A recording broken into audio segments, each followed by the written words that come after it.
Baik, Om Swastiastu, salam harmoni. Nah, di sini judul pembahasan yaitu kelainan pada darah. Sebelumnya kenalkan, saya Rani Komba dengan akhiran NIM 052 Pendidikan Biologi. Nah, langsung saja di sini tujuan pembahasan ini adalah memahami terjadinya kelainan pada darah, faktor penyebab dan cara penanggulangan. Kemudian dasar teorinya, penyakit kelainan darah adalah gangguan yang terjadi pada salah satu atau beberapa bagian darah sehingga memengaruhi jumlah dan fungsinya. Kelainan darah bisa bersifat akut maupun kronis. Darah mengandung zat cair dan zat padat. Kemudian di sini ada beberapa pertanyaan, yaitu pertanyaan yang pertama, apa yang dimaksud dengan anemi? Yang kedua, uraikan macam-macam penyakit. Yang ketiga, analisis faktor penyebab dari masing-masing jenis anemi.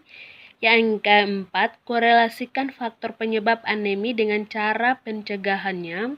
Yang kelima, bagaimana cara mengobati anemia. Yang keenam, apa yang dimaksud leukemia?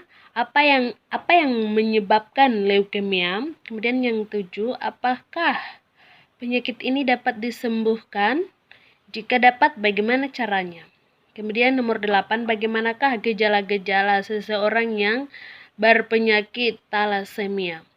Kemudian yang terakhir nomor 9, bagaimana cara mengatasi talasemia tersebut? Baik, langsung saja di sini saya akan menjawab sesuai pertanyaan yang di atas. Nah, di sini saya akan menjawab per nomor, yaitu nomor yang pertama. Pertanyaan yang pertama, jawaban nomor pertama. Anemia merupakan gangguan darah atau kelainan hematologi yang terjadi ketika kadar hemoglobin atau bagian utama dari sel darah merah yang mengikat oksigen berada di bawah normal. Nah, kemudian jawaban yang nomor kedua, berikut adalah beberapa macam anemia, yaitu yang pertama anemia defisiensi vitamin B12 dan folat. Kemudian yang kedua anemia hemolitik. Yang ketiga anemia aplastik. Yang keempat anemia sel sabit. Selain itu, bentuk sel darah abnormal ini juga membuatnya lebih kaku dan lengket sehingga bisa menghalangi aliran darah. Kemudian jawaban nomor 3, faktor penyebabnya ketika tubuh kekurangan sel darah merah sehat atau hemoglobin. Akibatnya sel-sel dalam tubuh tidak mendapat cukup oksigen dan tidak berfungsi secara normal atau hipoksemia.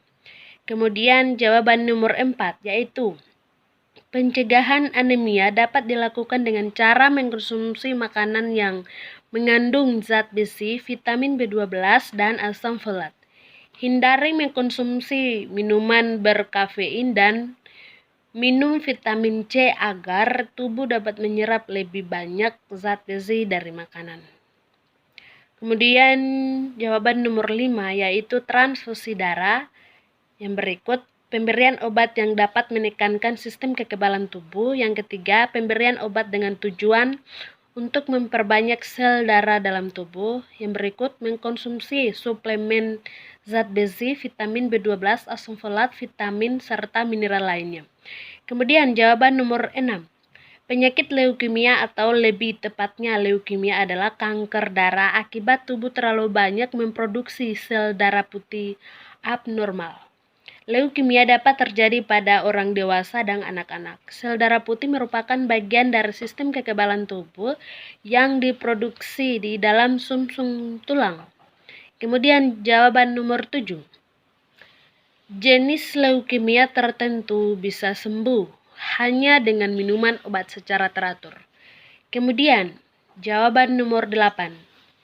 Untuk gejala-gejalanya yaitu kulit pucat, mudah lelah, terlihat lemah, pusing, tidak nafsu makan, sulit berkonsentrasi, mudah marah, jantung berdebar. Kemudian jawaban yang nomor 9. Transfusi darah. Transfusi sel darah merah adalah pengobatan utama untuk orang yang memiliki talasemia sedang atau berat. Kemudian yang berikut, Terapi kelasi zat besi. Hemoglobin dalam sel darah merah merupakan protein yang kaya zat besi. Yang berikut, suplemen asam folat. Yang berikut, transplantasi darah dan sumsum tulang. Terima kasih, cukup sekian. Mohon maaf jika ada kekurangan dalam menjawab pertanyaannya. Saya mohon maaf, dan akhir kata, Om Santi Santi Santi Om.